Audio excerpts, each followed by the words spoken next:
안녕하세요. 커피앤톡입니다. 오늘도 와주셔서 감사드리고요. 바로 사연 읽어보겠습니다.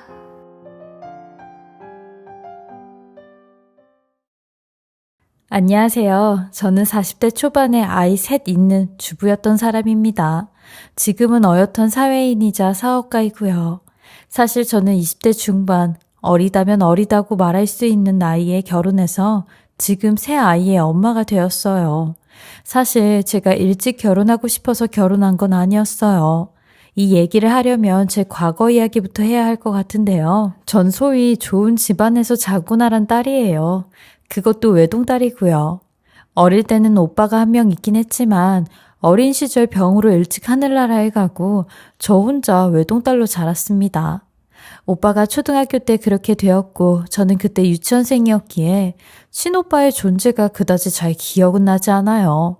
외려 그런 저에게는 오빠와 동네 친구로 친하게 자랐던 남편, 그러니까 그때까지만 해도 그냥 동네 오빠였던 그 사람이 조금 더 가깝고 친근하게 여겨졌어요. 하지만 제가 중학교 때 미국으로 유학을 가는 바람에 그 이후부터는 거의 남편에 대한 기억도 없었어요. 그냥 어릴 때의 추억, 동네에서 같이 놀았던 어렴풋한 기억만 있었을 뿐이죠. 뭐 어쩌면 그때가 제 인생에서 가장 좋았을 때였는지도 모르겠네요. 어찌됐든 전 하나 남은 외동딸로 잘 나가는 부모님의 사랑 듬뿍 받고 자라다가 갑작스런 부모님의 사업에 타격이 끼치면서 집안 자체가 산산조각이 나버렸어요. 무슨 드라마에서 보던 것처럼 저희 집안에 빨간 딱지가 붙어져 있었는데 그때 제 나이 겨우 23살이었습니다. 대학 졸업반이었고 대학원에 갈까 하던 중에 갑작스런 직격탄을 맞게 된 거죠. 너무 아무것도 모르게 자란 탓에 알바 한 번 한 적 없던 저는 그렇게 아무 준비 없이 사회로 나올 지경에 처했습니다. 정말 아무것도 할 줄 아는 게 없었는데 좋은 대학 나왔어도 사회 경험도 하나도 없으니 취업도 바로 되지 않았죠. 그야말로 비 좋은 개살구였어요. 그 상황에서 부모님 두 분은 도망 다니시느라 소식도 끊기고 결국 오갈 데 없는 저를 남편의 부모님, 저희 시부모님께서 손을 내밀어 주셨어요. 그리고 시부모님이 먼저 남편과의 결혼을 권유하신 겁니다. 물론 그전부터 저희 부모님과도 잘 알고 계셨기에 저를 며느리로 맡고 싶다고 하셨죠. 가뜩이나 평소에 저를 좋게 봐주셨기에 그런 제안을 하신 거죠. 저 또한 이런 시부모님께 감사했던 이유가 저희 집안이 그렇게 산산조각 났고 부모님은 도망 다니실 때 제게 손을 내밀어준 유일한 분들이셨거든요. 그래서 남편과의 문제가 생겼을 때도 딱히 시부모님께는 유감이 없었어요. 암튼 그땐 그게 저를 살려줄 유일한 동아줄처럼 느껴져 되려 제가 감사하다고 했죠. 남편만 좋다고 하면 결혼은 생각해보겠다고 했어요. 시부모님은 자기 아들이 부족한 점이 많으니 많이 지켜봐주며 연애를 해보라고 하셨죠. 그렇게 저는 5살이나 많은 남편과 연애를 시작했고 1년 뒤에 결혼을 하게 되었습니다. 주위 친구들은 그래도 저 혼자 살아가 보는 게 어떻겠느냐 했지만 저는 그럴 용기가 없다 했어요. 그땐 왜 그랬는지 몰랐는데 아무튼 그랬죠. 그리고 결혼식 며칠 전에 빚을 피해 도망쳐 있던 부모님과 아주 극적으로 연락이 닿았는데 결혼 얘기를 했고 결혼식에는 참석을 못할 것 같다고 미안하다고 하시는 부모님의 말씀을 듣곤 저 혼자 결혼식장에 들어갔어요. 가만히만 있어도 눈물이 주르륵 흐르는 그런 결혼식을 혼자 올렸습니다. 다행히 남편이 생각보다 듬직하게 저를 밝게 맞이해 주었고 가까스럽게 부모님 없는 결혼식을 올리게 된 거죠. 남편은 신혼 초 몇 년은 제게 정말 잘했어요. 제 사정 알고 제가 불쌍했는지 저희 부모님 얘기도 눈치를 살피며 얘기했고 절 많이 위로해주곤 했어요. 저랑 결혼한 이유도 제가 안쓰러워했다는 말을 했던 사람이었으니까요. 저 또한 결혼에 대해 큰 기대 없이 했지만 그래도 생각보다 꽤 괜찮았어요. 그러니 애를 셋이나 낳은 거겠죠? 어쨌든 제가 힘들 때 기댈 수 있던 사람이라 남편은 어떤 마음일지 몰라도 저에게는 늘 고마운 사람이었습니다. 저희는 결혼 1년 만에 첫 아이를 낳았는데 딸이었어요. 그리고 5년 뒤 둘째를 임신하였고 제 나이도 30을 향하고 있었죠. 그 무렵 저희 아버지는 결국 빚을 다 못 갚아 파산하시고 엄마 쪽으로 빚이 안 가게 하려고 위장 이혼을 하셨는데 1년 뒤 엄마의 재혼 소식이 들려왔죠. 그 충격에 아버지는 해외 노동자로 외국으로 나가 일을 하시게 되는 상황이었어요. 남은 가족이라곤 셋뿐이었는데 그 세 명이 뿔뿔이 흩어지게 되는 비극적인 상황이 온 거죠. 그 일 때문인지 제 몸과 마음은 더욱더 만신창이가 되어버렸어요. 게다가 그때 남편은 시아버지에게 물려받은 사업으로 바쁠 시기여서 남편과 함께하는 시간이 거의 없었어요. 아마 이때부터 서로의 마음도 식어간 것 같았죠.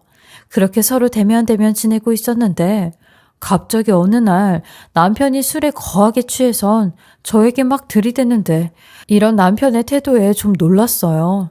남편이 살면서 이렇게까지 들이댄 적은 없었거든요.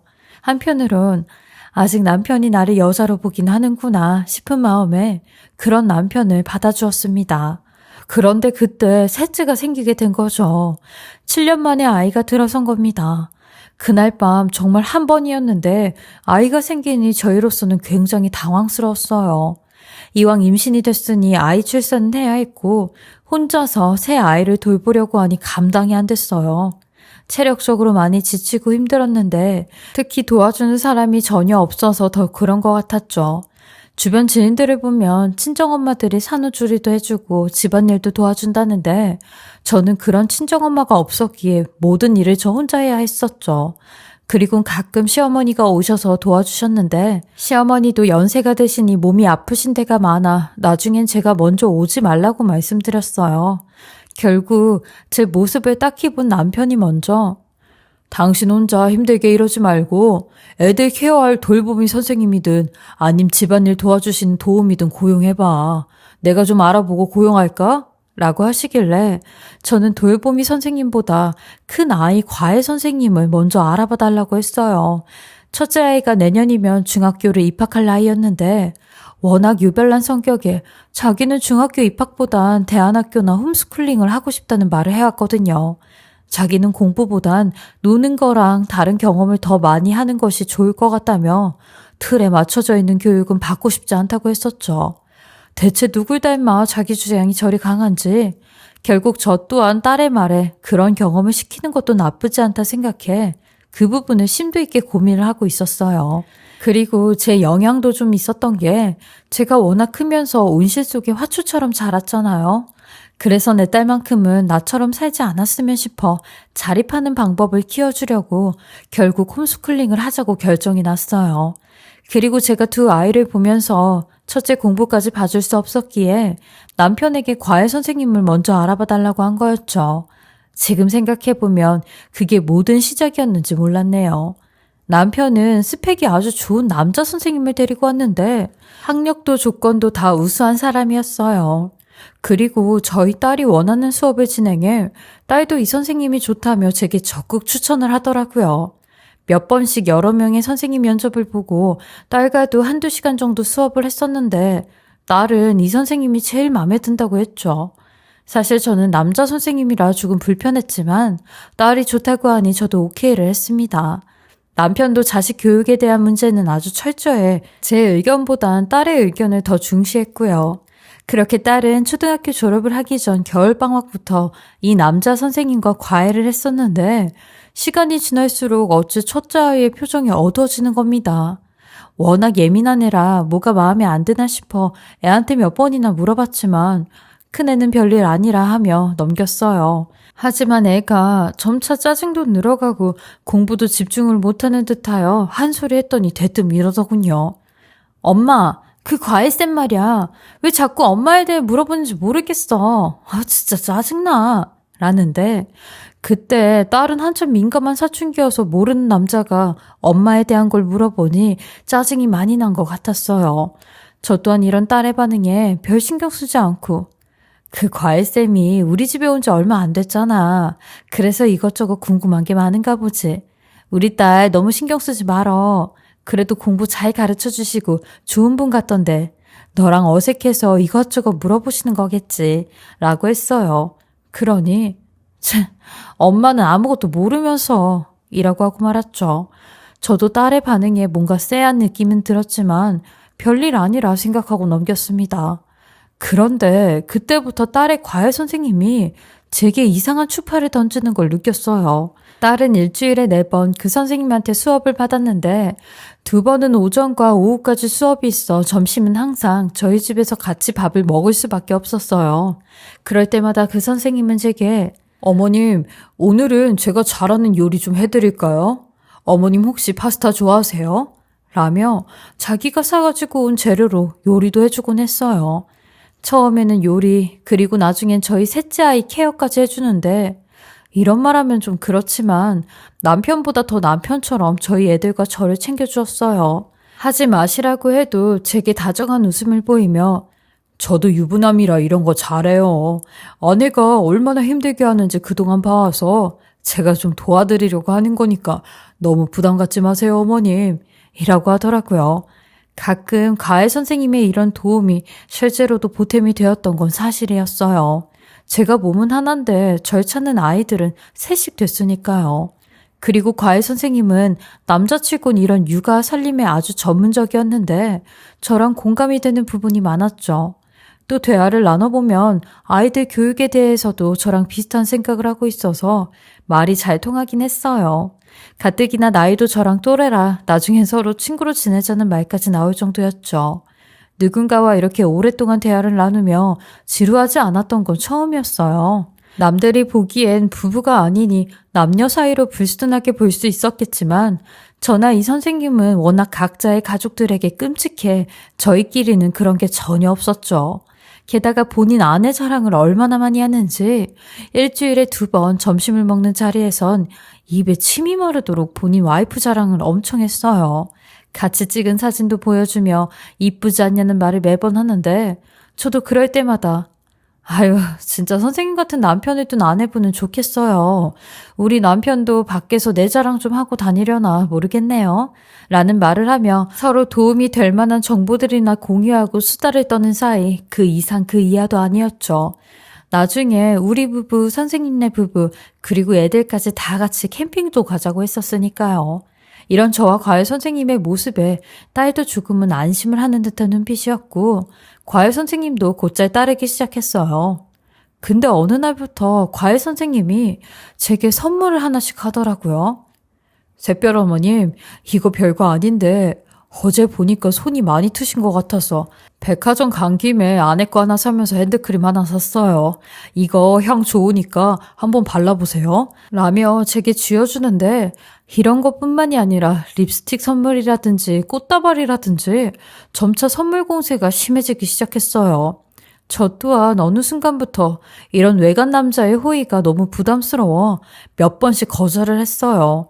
그러니 그 사람은 끝까지 집에 선물을 두고 가는데 이건 아니다 싶은 생각이 들었죠. 이런 걸 주고받지 않았을 땐 서로 친구 같았는데 지금은 친구 사이를 넘은 듯한 느낌이었어요. 그리고 저는 아이를 셋씩 둔 엄마로서 다른 남자에게 눈을 돌릴 생각은 추후도 없는데 이 사람은 자꾸 그 영역을 들어오는 듯 했죠. 계속 이런 사이를 유지하다간 결코 좋지 않은 방향으로 흘러갈 것 같아 저는 딸아이의 과외를 그만둬야겠다 생각했어요. 그리고 결국 사단이 나고 말았죠. 그날도 여느 때와 같이 과외 선생님이 집으로 왔고 수업이 다 끝나기만을 기다렸어요. 남은 과외비를 드리며 과외를 그만해야 될 것 같다고 말씀을 드리려고 했거든요. 그렇게 오후 과외가 끝난 후 딸은 저와의 약속대로 잠깐 친구네 집에 가 있겠다고 나갔고 둘째 아들은 태권도 학원에 가서 집엔 갓난아기와 저 그리고 과외 선생님만 있는 상황이었어요. 저는 과외 선생님에게 들을 말씀이 있다며 부엌 식탁으로 불렀고 딸아이 과외를 그만둬야 될 것 같다고 말했어요. 그리고는 차를 한 잔 내어드리려고 뒤를 돌아보는데 아니 갑자기 그 과외 선생님이 제 팔을 잡으며 샛별 어머님, 저 사실 샛별 어머님한테 몹쓸 짓 하려고 했던 놈입니다. 라며 무릎을 꿇는데 저는 그 소리에 대체 그게 무슨 말이냐고 흥분을 하며 당신 뭐 하는 사람이냐고 소리를 쳤어요. 그러니 그 사람은 자기가 입고 있던 외투 안주머니에서 무언가 꺼내려고 손을 꿈틀대는데 저는 뭐 하는 거냐고 소리를 쳤어요. 그러니 그 사람은 한동안 가만히 절 쳐다봤고 이윽고 그 안에서 묵직한 지갑을 하나 꺼내는데 그 지갑을 보곤 기겁을 했네요. 왜냐면 그 지갑은 바로 저희 남편이 몇 년 전에 잃어버렸던 지갑이었거든요. 그리고 그 안에 있던 무슨 사진들을 꺼내주며 이 사진들 다 이 지갑에서 있었던 사진들이에요. 라고 하는데 저는 그 사진들을 받아보곤 또 한 번 경악을 하고 말았습니다. 그 사진 속엔 저희 남편과 어떤 여자가 아주 다정하게 스킨십을 하고 있는데 수위가 센 스킨십 사진부터 침대에 누워있는 사진까지 그리고 차마 볼 수 없는 사진들까지 있었어요. 이걸 보곤 이게 다 무슨 사진이냐고 손을 벌벌 떠니 그 사람이 더 기가 막힌 소리를 하기 시작하는 겁니다. 거기 사진 속 여자는 제 아내예요. 라고요. 그 말을 듣는데 저는 어디 한 대 세게 얻어맞은 듯한 기분이 들었죠. 그리곤 그 둘 아주 오래전부터 서로 만나왔던 사이예요. 그리고 아직까지 만나고 있는 사이죠. 제가 이 지갑을 저희 집에서 발견한 것도 벌써 3년이 되었고요. 라는데 알고 보니 이 남자는 본인 아내가 저희 남편과 불륜하는 걸 몇 번이나 눈 감아 주었대요. 근데 몇 달 전 또 저희 남편 놈과 불륜을 저지르고 있었다는 겁니다. 그래서 그 사실을 알고 나선 복수심에 일부러 제게 접근을 해 저를 유혹했다는데 그 말에 너무 기가 찼고 화가 났어요. 남편 놈의 불륜 사실에도 화가 났지만 제가 이 사람의 덫에 놀아놨다는 사실에 너무 어이가 없었어요. 그리고 하는 말이 죄송합니다, 샛별 어머님. 처음에는 나쁜 마음으로 샛별 어머님한테 접근을 했었는데 지금은 제 마음이 샛별 어머님과 같을 거라 생각해 잘못된 방법이지만 그걸 무릅쓰고 이렇게 말씀드립니다. 샛별 어머님도 남편분의 실체를 아셔야 될 것 같아서요. 부디 절 용서하세요. 라고 하는데 이걸 어떻게 받아들여야 할지 천천히 남편놈의 불륜 사실에 대해 전부 다 듣게 되었어요. 남편놈과 그 여자는 남편이 운영하는 사업체에서 만나게 되었는데 워낙 오래전부터 알고 지낸 사이라 딸의 과외 선생도 저희 남편에 대해 잘 알고 있었다고 했어요. 서로 본 적은 없어도 본인 아내로부터 제 남편의 이야기를 굉장히 많이 들었다고 하더라고요. 그래서 저희 집에 접근하기도 쉬웠다고 했죠. 딸의 과외 선생을 뽑는 것도 그렇게 알고 지원을 하게 되었다는데 자신은 꽤나 오랫동안 저희 남편놈과 본인 부인에게 복수를 준비했다고 했어요. 그래서 이 복수를 하고 이혼 소송을 할 거라고 하는데 저한테도 이혼 생각이 있으면 말을 하라고 하더라고요. 자신이 가지고 있는 모든 증거들을 줄 수 있다며 그 증거들로 이혼 사유는 충분히 입증을 할 수 있다고 했어요. 남편 놈의 뒤통수에 정말 머리가 얼얼했고 이때까지 속고 살았다는 저의 멍청함에 남편 놈과 이혼을 결심하기로 다짐했어요. 애들을 생각하면 이혼을 다시 생각해 볼 수 있었지만 남편 놈을 생각하면 이혼하는 게 100번 1000번 맞다는 생각이 들었거든요.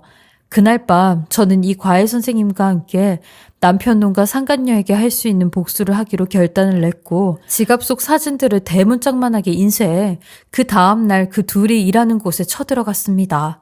그리고 그 둘의 모든 실체를 회사 사람들 앞에 다 까발리고 쑥대밭으로 만들었어요. 저를 본 남편놈은 눈알이 튀어나올 듯 소리를 치며 지금 뭐 하는 거냐고 절 막아섰는데 전 그런 남편놈 얼굴에 이혼 서류 집어던졌고 소송할 테니 그렇게 하려고 했어요. 몇 년 동안 나 몰래 네 자식들 몰래 저 상간녀랑 재밌었냐? 나는 새 애들 키우면서 뼈 빠지게 고생할 때 너는 싸질러 놓기만 하고 뒤에서 딴짓거리 하고 다니는 게 재밌었냐고 라며 남편놈 정강이를 차고 울부짖으며 법으로 할 수 있는 거 다 할 거라고 난리를 쳤어요. 그렇게 그 과외 선생님의 부축을 받고 그곳을 빠져나왔어요. 그 과외 선생은 제게 이제부터 시작이니 마음 굳게 먹고 소송 준비해야 된다고 얘기를 했고 본인도 제 남편놈에게 상간남 소송을 할 거라며 본인 아내에게도 상간녀 소송을 하라고 하더라고요. 물론 그럴 거라 했습니다. 일단 그 여자 월급에 가압류 신청부터 해놓을 거라고 했죠. 저는 집 가자마자 남편놈의 흔적들을 죄다 치워버렸고 시댁에도 연락해 남편놈과 그 상간녀가 찍은 사진 보내드리며 충분히 이혼 사유 되니 이혼할 거라고 했습니다. 어머님 아버님께서 몇십 년 전 절 받아주신 건 감사하지만 이런 사람이랑은 더 이상 살 수 없다고 했죠. 그렇게 저는 그 과외 선생이 먼저 알아봐둔 변호사 사무실에 같이 가 이혼 소송을 진행했는데 1심에서 양육권과 양육비 그리고 재산분할 60%와 위자료 3천만 원까지 받을 수 있는 판결을 받게 되었어요. 남편 놈은 지한테 100% 유책 사유가 있으니 더 이상 소송은 진행하지 않았고 1심에서 인정을 한다고 했어요. 그리고 이혼 소송과 동시에 상간녀 소송도 진행하였는데 그 여자 저희 남편 놈에게 오피스텔도 하나 받았더라고요. 전 그것까지 싹 다 뺏어와 위자료를 받아냈습니다.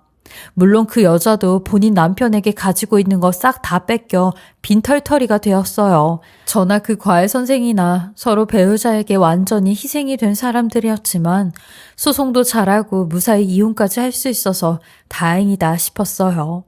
만약 그 과외 선생님이 아니었다면 저는 영영 남편 놈의 불륜을 알지 못한 채 등신으로 살았을 거예요. 비록 삐뚤어진 악연으로 만나게 되었지만 제겐 은인이 되어준 사람이었죠. 그렇게 저랑 그 선생님은 서로 이혼을 하고 현재는 누구의 엄마, 누구의 아빠로 부르며 예전처럼 좋은 관계를 유지하며 지내고 있어요. 서로 친구로 하기로 했던 그때처럼요. 되려 지금은 둘 다 이혼이라는 아픔이 있기에 더 가까워진 것 같아요. 저 또한 예전에 힘없고 아무것도 모르던 20살 초반이 아닌 40살 초반의 엄마이자 아줌마로 현재는 제가 잘할 수 있는 일을 찾아 디저트 카페를 하나 냈어요. 제가 빵이랑 쿠키, 케이크 만드는 솜씨는 좋거든요. 그래서 조그만한 카페를 운영 중입니다. 저도 이제는 누군가에게 의지하지 않고 제 인생을 사는 사람으로 살고 있어요. 그래야 아이들에게 있어서도 멋진 엄마로 남을 것 같거든요. 또한 남편 놈과 지냈던 시절도 다 있고 저만의 인생을 찾으려 노력 중입니다. 제 길고 긴 이야기 들어주시고 읽어주셔서 감사하고요. 부쩍 추워진 날씨에 감기 조심하시고 늘 건강하시길 바라겠습니다. 지금까지 커피앤톡이었습니다. 오늘도 끝까지 함께 해주셔서 감사하고요. 저는 다음 영상으로 또 찾아뵙겠습니다.